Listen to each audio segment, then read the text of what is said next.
اسرائیل کی حیوانیت کم نہ ہوئی، غزہ کے شمالی اور جنوبی علاقوں پر حملے کیے گئے، جبالیہ، شیخ رضوان اور رفح پر بمباری کی گئی، مزید 44 فلسطینی شہید ہو گئے، مجموعی تعداد 43,736 ہو گئی۔ ایک ماہ میں اسرائیلی حملوں میں 20 امدادی کارکن بھی زندگی سے ہاتھ دھو بیٹھے۔ ہیومن رائٹس واچ کا غزہ کی صورتحال پر تشویش کا اظہار، عالمی برادری سے اسرائیلی مظالم بند کرانے کی اپیل کی۔ یورپی خارجہ پالیسی کے چیف کا وزراء خارجہ کو خط، اسرائیل کے ساتھ سیاسی تعلقات ختم کرنے کی درخواست کر دی۔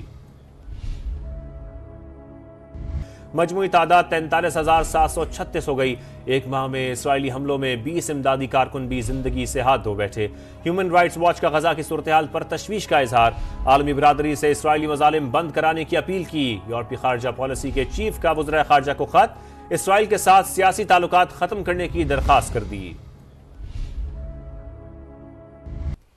اسرائیل کی حیوانیت کم نہ ہوئی، غزہ کے شمالی اور جنوبی علاقوں پر حملے کیے گئے، جبالیہ، شیخ رضوان اور رفح پر بمباری کی گئی، مزید 44 فلسطینی شہید ہو گئے، مجموعی تعداد 43,736 ہو گئی۔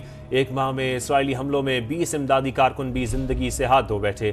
ہیومن رائٹس واچ کا غزہ کی صورتحال پر تشویش کا اظہار، عالمی برادری سے اسرائیلی مظالم بند کرانے کی اپیل کی۔ یورپی خارجہ پالیسی کے چیف کا وزراء خارجہ کو خط، اسرائیل کے ساتھ سیاسی تعلقات ختم کرنے کی درخواست کر دی۔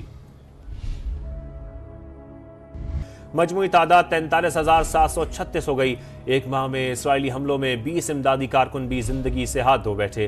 ہیومن رائٹس واچ کا غزہ کی صورتحال پر تشویش کا اظہار، عالمی برادری سے اسرائیلی مظالم بند کرانے کی اپیل کی۔ یورپی خارجہ پالیسی کے چیف کا وزراء خارجہ کو خط، اسرائیل کے ساتھ سیاسی تعلقات ختم کرنے کی درخواست کر دی۔ مجموعی تعداد 43,736 ہو گئی۔ ایک ماہ میں اسرائیلی حملوں میں 20 امدادی کارکن بھی زندگی سے ہاتھ دھو بیٹھے۔ ہیومن رائٹس واچ کا غزہ کی صورتحال پر تشویش کا اظہار، عالمی برادری سے اسرائیلی مظالم بند کرانے کی اپیل کی۔ یورپی خارجہ پالیسی کے چیف کا وزراء خارجہ کو خط، اسرائیل کے ساتھ سیاسی تعلقات ختم کرنے کی درخواست کر دی۔